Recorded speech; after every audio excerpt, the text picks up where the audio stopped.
class. Today we're just going to open up in prayer. Vicky, would you like to open up? Dear Heavenly Father, thanks so much for bringing us.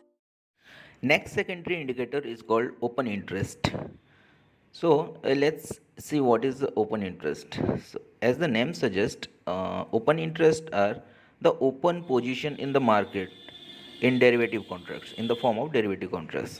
मतलब है कि those derivative contracts which are still unsettled in the market are called open interest. ठीक है. So as of now जितना भी हम लोग पढ़े हैं as per the idea कि there are two parties involved in derivative trading because it traded in the contract form. तो कॉन्ट्रैक्ट के लिए दो पार्टी होना ज़रूरी है, एक बायर एंड एक सेलर. तो जैसे दो पार्टी इन्वॉल्व हो रहे हैं एक कॉन्ट्रैक्ट में, तो suppose someone bought and someone in short position like someone sold that contract.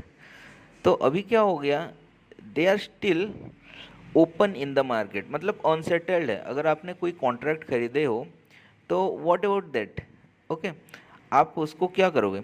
Obviously whenever you realise profit आप उसको क्लोज करोगे और सेटल करोगे in the market, right.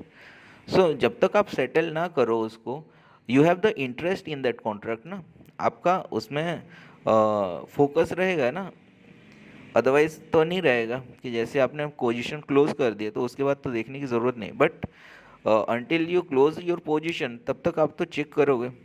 So that is called open interest. ठीक है.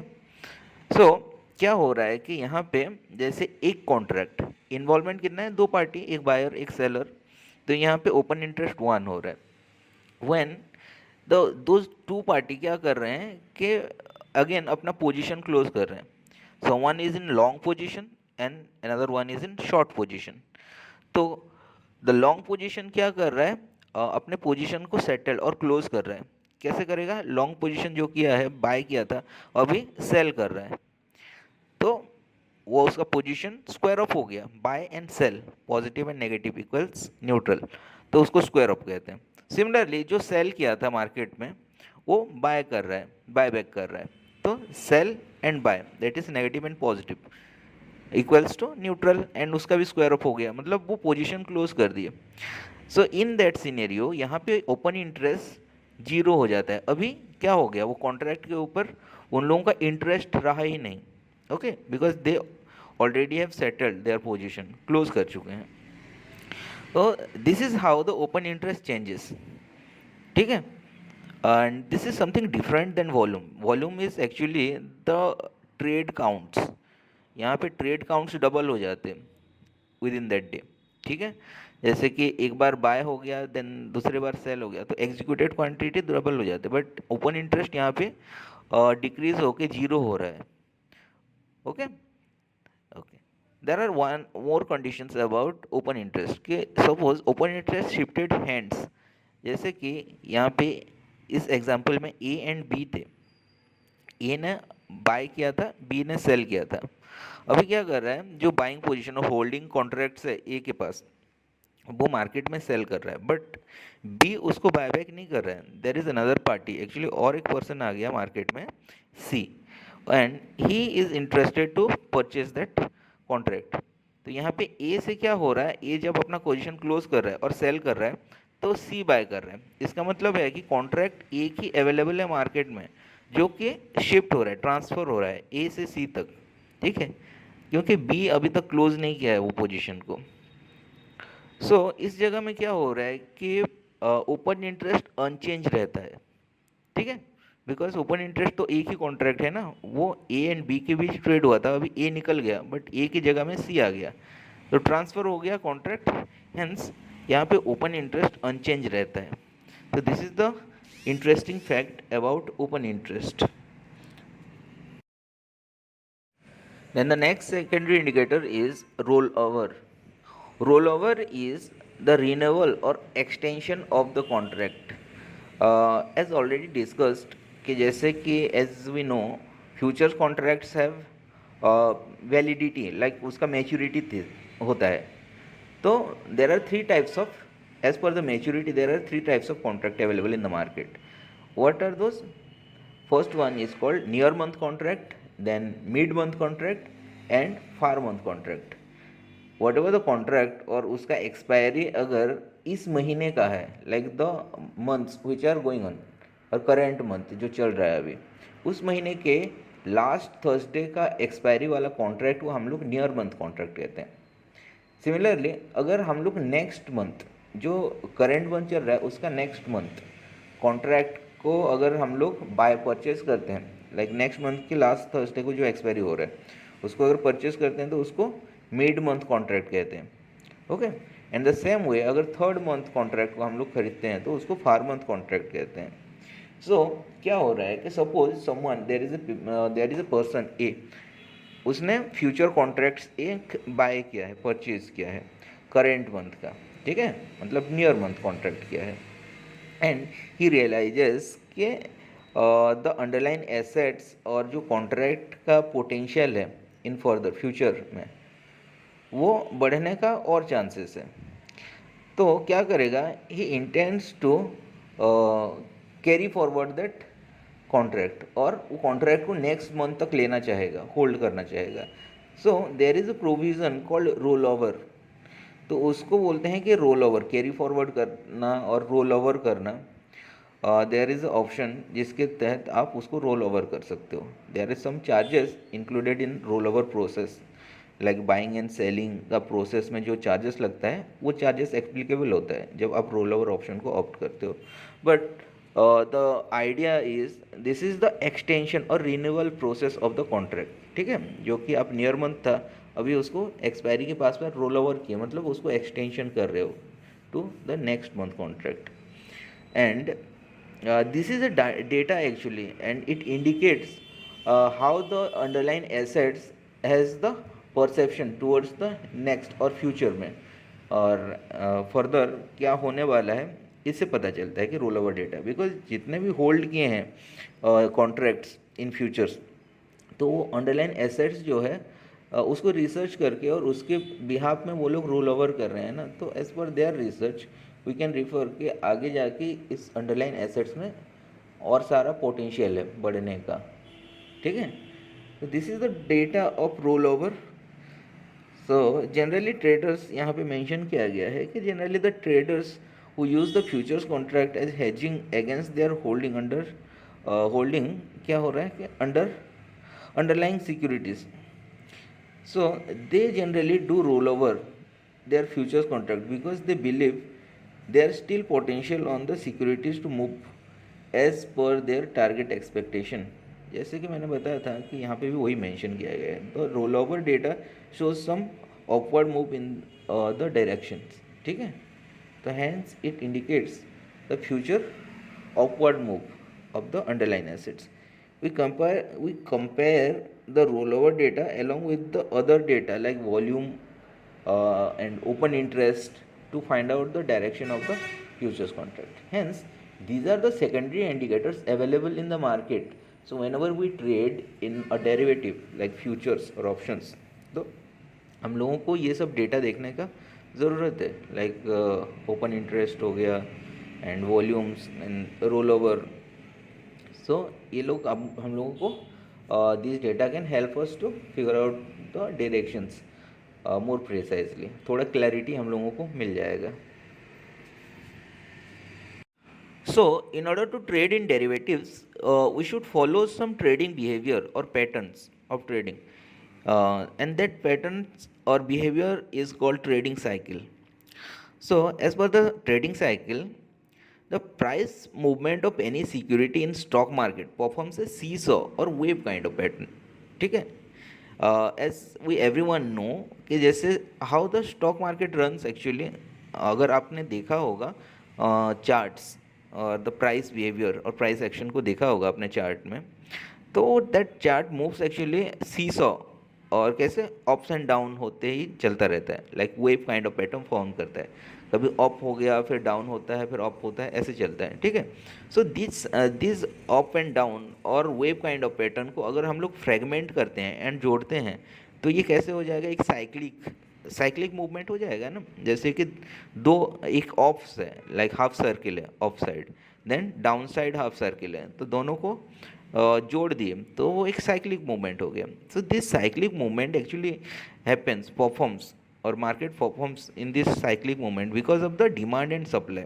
When there is a demand it performs the up movement, but then when there is a supply in the market more than demand तो यहाँ पे down movement दिखाता है. ठीक है, तो आइए समझते हैं कि let's understand with the help of this chart. Here there is this is a figure given over here. एक चार्ट दिया गया है यहाँ पे. कुछ पॉइंटर्स है, like there are few positions, bottom में है एंड साइड में एंड टॉप में है. ठीक है, so this is a cycle where the demands and supply behaviour in the market. Let's start from the bottom. Being a buyer हम लोग always enter at the bottom होना चाहिए. जब बॉटम में है ना प्राइस तभी हम लोगों को एंटर होना चाहिए. So these are actually few people.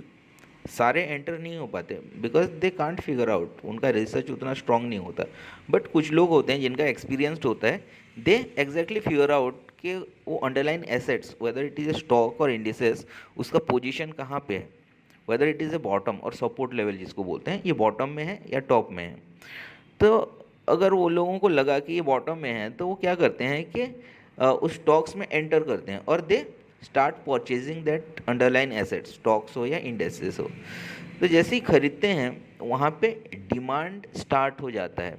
ठीक है, डिमांड फ्लो स्टार्ट होता है. When demand flow starts, actually demand जैसे आता है तो प्राइस क्या होगा, how does the price react, it will increase. Okay, price increase होगा जैसे डिमांड आएगा मार्केट में. तो जैसे प्राइस इंक्रीज होता है तो उन लोगों को फॉलो करने के लिए there are masses like other people. Okay, those are only the followers जिनका रिसर्च उतना स्ट्रांग नहीं होता. तो वो लोग क्या करेंगे, लाइक न्यू कॉमर्स, वो लोग फॉलो करते हैं प्राइस बिहेवियर को. कोई पर्टिकुलर स्टॉक से देखते हैं कि वो प्राइस बढ़ रहा है तो उसमें क्या करेंगे, वो लोग भी पार्टिसिपेट करेंगे. Hence this is called mass participation. तो जैसे मास पार्टिसिपेशन होता है, लॉट्स ऑफ बाइंग होता है और डिमांड और बढ़ जाता है. ओके, सो डिमांड और भी बढ़ गया तो यहाँ पे प्राइस फुल पोटेंशियल में बढ़ने लगेगा. ओके, जैसे बढ़ गया फुल पोटेंशियल में, सो this is called bull run. Okay, तो ये क्या है, एक इंक्रीजिंग प्रोसेस में चल रहा है, फ्लो है. Then what happens after some times, those जो इनिशियली एंट्री किए थे उनको लगता है कि the underline assets have reached its optimum point, मतलब एक जगह में पहुंच गया है and they should book profit.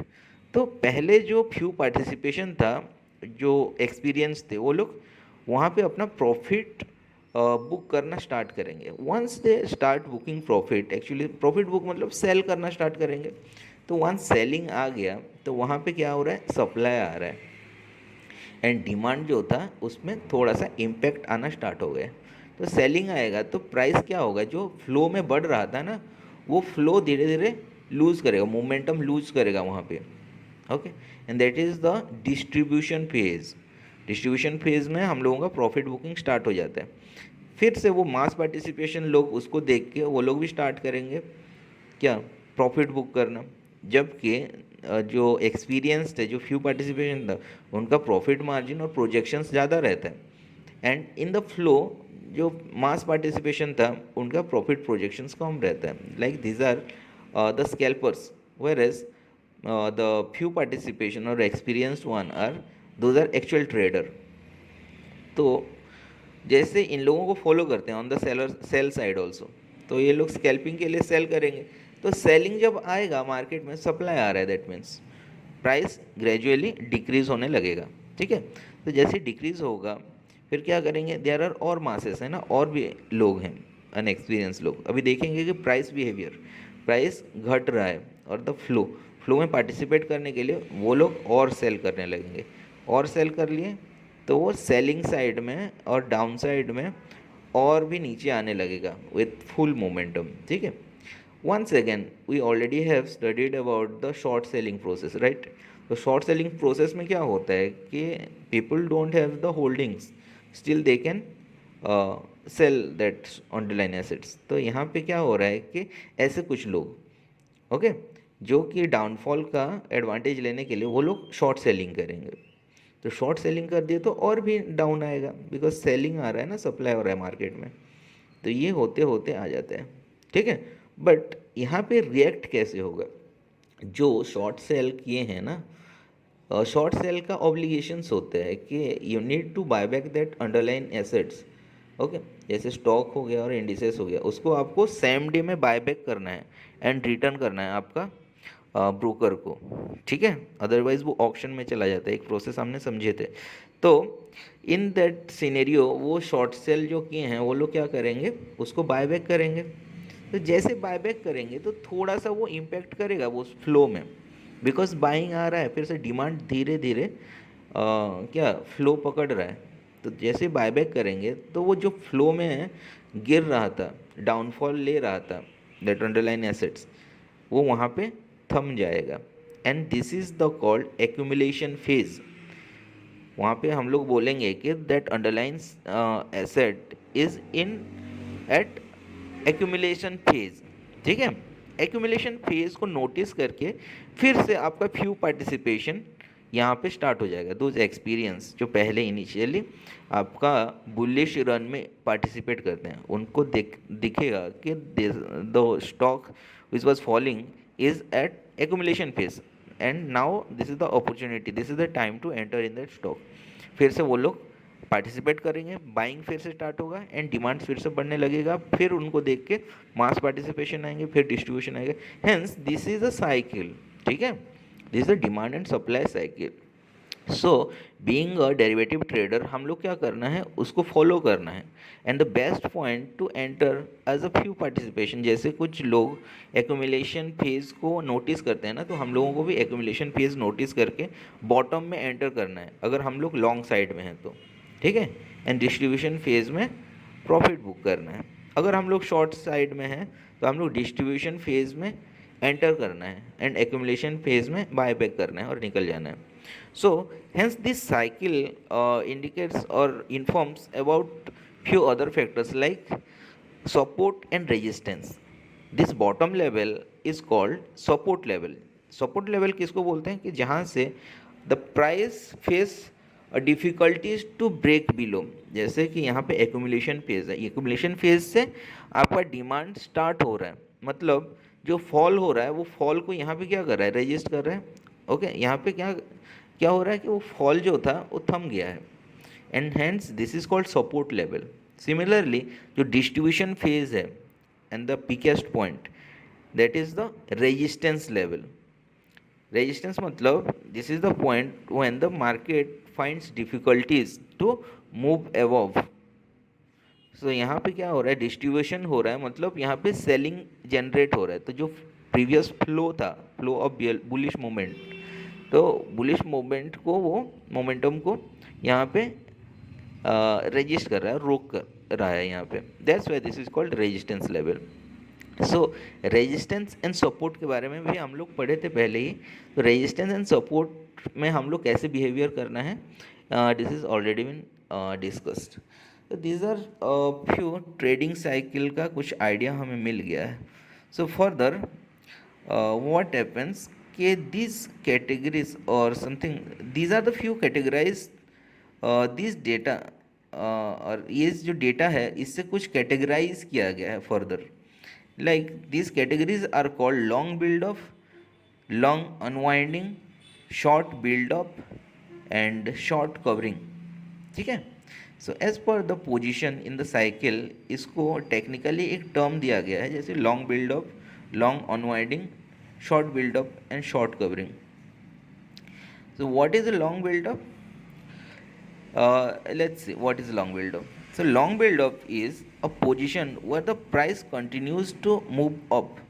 तो यहाँ पे कहाँ पे हो रहा है exactly, the price is moving up और इन द फ्लो कहाँ पे है, when the mass participation occurs. यहाँ पे जैसे बहुत सारे लोग आ जाते हैं ना, उस फ्लो में जुड़ जाते हैं, तो अचानक डिमांड बहुत तेज़ी से बढ़ने लगता है एंड वो प्राइस मूव होने लगता है विथ फुल पोटेंशियल अपसाइड में। तो and this is called long buildup, ठीक है। ये पोजीशन को हम लोग लॉन्ग बिल्डअप कहते हैं। What else about long buildup? This indicates the positive trend confirmation. हाँ, तो जैसे यहाँ पे लॉन्ग बिल्डअप है, and actually there are datas available in the market. जैसे कि एंजल वन के प्लेटफॉर्म में जाओगे तो वहाँ पे फ्यूचर सेगमेंट्स के सेक्शन में ही आपको एक हीट मैप दिखेगा। वो हीट मैप में ये सारे चीज़ मिल जाएंगे आपको, long build up, unwinding, short build up, covering, ये सारे मिल जाएंगे डेटा। सो आपने लॉन्ग बिल्ड अप में वहाँ पे चेक किया कि व्हाट आर द स्टॉक्स और अंडरलाइन एसेट्स जो कि आपका लॉन्ग बिल्डअप में है। सो लॉन्ग बिल्डअप में वो जो भी स्टॉक्स अवेलेबल हैं वो क्या इंडिकेट कर रहे हैं कि these are in the positive trend confirmation, ये फ्लो में है। अगर आप इंट्राडे कर रहे हो और स्कैल्पिंग के लिए सोच रहे हो तो you should go for it. Long buildup के जो स्टॉक्स अवेलेबल हैं उनमें ही ट्रेड करना चाहिए। Okay, then next thing about long build-up is here the mass participation takes place on the offside, resulting the more demand and less supply. As I said earlier कि जैसे mass participation हो रहा है ना, and that is the phase called long build-up. Due to mass participation, the trade counts increases, hence the volume increases.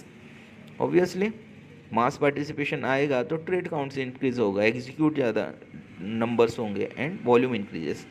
तो hence volume is the secondary indicator ना। तो हम लोग क्या पढ़े थे पहले कि प्राइमरी इंडिकेटर को सपोर्ट करना चाहिए आपका secondary indicator always as well. तो हम लोग वॉल्यूम को देखें, यहाँ पे वॉल्यूम भी बढ़ रहा है, ठीक है। So this is the clear indication हम लोगों को मिल रहा है कि we should purchase that stock for a short term. More demand means more buying of derivative contracts, hence the open interest also increases, ठीक है। यहाँ पे क्या हो रहा है कि this is the derivative data, तो डेरिवेटिव कॉन्ट्रैक्ट्स भी परचेज हो रहे हैं, मास पार्टिसिपेशन आ रहा है तो परचेज हो रहे हैं, hence more mass participation occurs, मतलब कॉन्ट्रैक्ट्स का ट्रेड काउंट्स भी बढ़ रहा है, hence open interest also increases. We can go for long in this security as per the data, hence अभी हम लोगों का वॉल्यूम एंड ओपन इंटरेस्ट दोनों बता दिए। तो विद द प्राइस कि प्राइस भी बढ़ रहा है, वॉल्यूम भी बढ़ रहा है एंड ओपन इंटरेस्ट भी बढ़ रहा है, hence this is the indication of trend confirmation. तो यहाँ पे उसको देख के हम लोग खरीदना चाहिए उस स्टॉक्स में। Next thing is long unwinding. So long unwinding कहाँ आना है आपको? ऑब्वियसली अनवाइंडिंग मतलब होता है कि दैट कवर अप, कोई भी चीज़ अनवाइंड करना, मतलब उसको रैप अप करना, ओके। जैसे कि आपने कोई कॉन्ट्रैक्ट खरीदा है एंड उसको आप क्लोज कर रहे हो, so that is called unwind करना, ऐसे बोलते हैं उसको। सो लेट्स सी कि लॉन्ग अनवाइंडिंग क्या होता है। Long unwinding is a position where price ceases to move up, okay. So अगर वो ट्रेडिंग साइकिल देखते हैं तो here is a point called distribution phase. वहाँ पे क्या हो रहा है कि प्राइस ऊपर जाना बंद हो रहा है, ठीक है। So this is basically a resistance phase. तो हम लोगों को अगर ट्रेड करना है इन टूवर्ड्स द शॉर्ट पोजीशन और कोई पर्टिकुलर स्टॉक्स का हम लोग बाय साइड में और लॉन्ग साइड में सोच रहे हैं, that stock is at long unwinding position, तो हम लोगों को उसमें नहीं इन्वेस्ट करना चाहिए। As a matter of fact हम लोगों को शॉर्ट पोजीशन के लिए सोचना चाहिए, बिकॉज रेजिस्टेंस फेस कर रहा है वहाँ पे, ओके। अर्लियर क्या हो रहा था, वो जो मूव अप हो रहा था, now this is the time it ceases to move up at this position. तो लॉन्ग अनवाइंडिंग वही बताता है आपको। Secondly it indicates the positive trend reversal, यहाँ से रिवर्सल होने का सिग्नल दे देता है लॉन्ग अनवाइंडिंग पोजीशन। या the profit booking take place, obviously distribution phase है तो प्रॉफिट बुकिंग होता है। Those who participated in long build up on offside generally book profit, यहाँ पे क्या करते हैं वो लोग प्रॉफिट करते हैं, hence resulting decrease in demand and increasing supply. जैसे प्रॉफिट बुक करेंगे धीरे धीरे सप्लाई स्टार्ट होगा, मतलब डिमांड जो इंक्रीज था उसमें थोड़ा सा क्या कमी आने लगेगा एंड धीरे धीरे आपका सप्लाई स्टार्ट हो जाएगा, हैंस प्राइस जो फ्लो में बढ़ रहा था वहाँ से कम जाएगा एंड धीरे धीरे घटने लगेगा। Due to profit booking this phase is called distribution phase, okay. यहाँ पे वही मेंशन किया गया है जो डिस्कस किए थे। The trade counts generally decreases here because the lack of the interest to buy at high level, hence the volume decreases. So the secondary indicator volume क्या इंडिकेट करेगा कि वॉल्यूम डिक्रीज हो रहा होगा, ठीक है। बिकॉज जो मास पार्टिसिपेशन था ना, उनको दिखेगा कि ये ऊपर जाके थम गया है because of the resistance level, and जो फ्यू पार्टिसिपेशन पहले क्या करेंगे, सेल करना स्टार्ट कर देंगे, प्राइस डिक्रीज हो जाएगा। तो उसको देख के वो फ्लो थम गया है ना, मोमेंटम थम गया है ऑन दैट अंडरलाइन एसेट्स, तो क्या करेंगे कि वो लोग और पार्टिसिपेशन नहीं करेंगे और ट्रेड काउंट्स नहीं बढ़ेगा, दैट्स वाई वॉल्यूम डिक्रीज होने लगेगा। ओके, सो हेंस वॉल्यूम भी आपको बता रहा है कि this is the point where the reversal will happen. So we should avoid to buy or sell the security at this phase because this is called the resistance level. We should wait for the confirmation by looking at the volume and open interest data, then go for long or short position further. Okay, this is the resistance point and we should wait for further increase in volume or open interest data. ठीक है, then the next phase is called short build up. अभी short build up कहाँ पे होता है, जैसे कि panic selling आता है ना, अभी जो प्राइस घट रहा है उसको देख के और सारे फ्रेश बायर क्या करेंगे, शॉर्ट सेलिंग वगैरह करेंगे। जो मास पार्टिसिपेशन था पहले लॉन्ग बिल्डअप में, वो भी एग्रेसिवली सेल करेंगे in order to protect their position, कम से कम लॉस ना हो, मिनिमम प्रॉफिट में वो लोग निकलने की कोशिश करेंगे, ठीक है, और मिनिमम लॉस में निकलने की कोशिश करेंगे। At the same time fresh seller जो शॉर्ट सेलिंग का करते हैं, okay, they will also participate in that flow.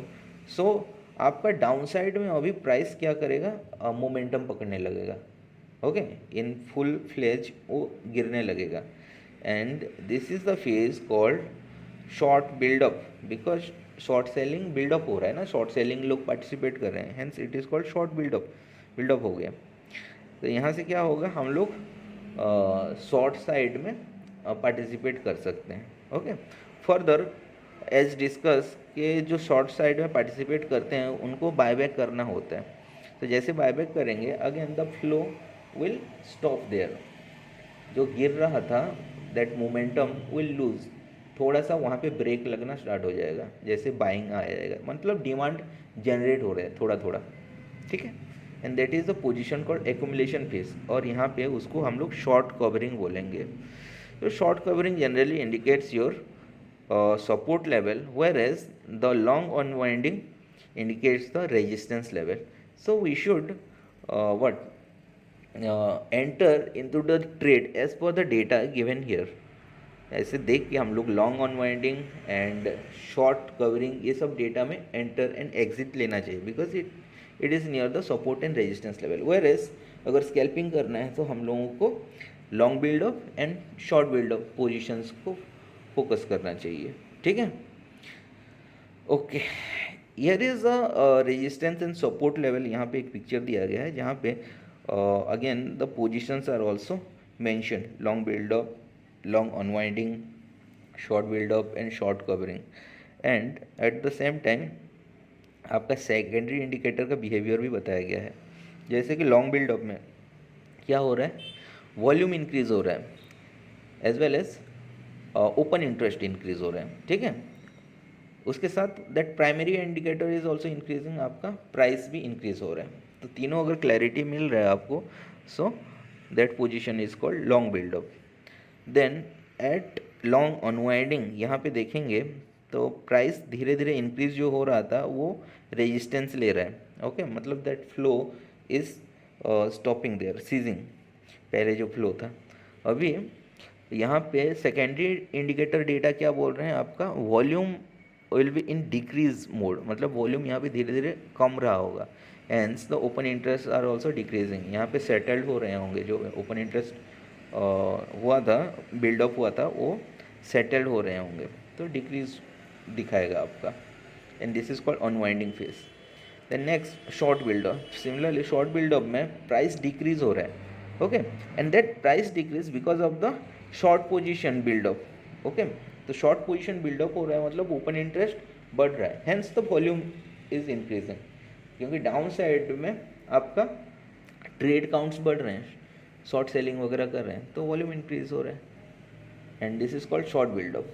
And short covering, again volume decrease होगा, ओपन इंटरेस्ट डिक्रीज होगा, ओके, एंड प्राइस जो डिक्रीज मोड में था वहाँ पे स्टॉप हो जाएगा। So these are the data we must follow in order to trade in derivatives. So thank you, that's it for the day, and will meet in the next class with the new topic भी open interest के साथ। Open interest वो थोड़ा discuss करेंगे। तो thank you, till then safe trading.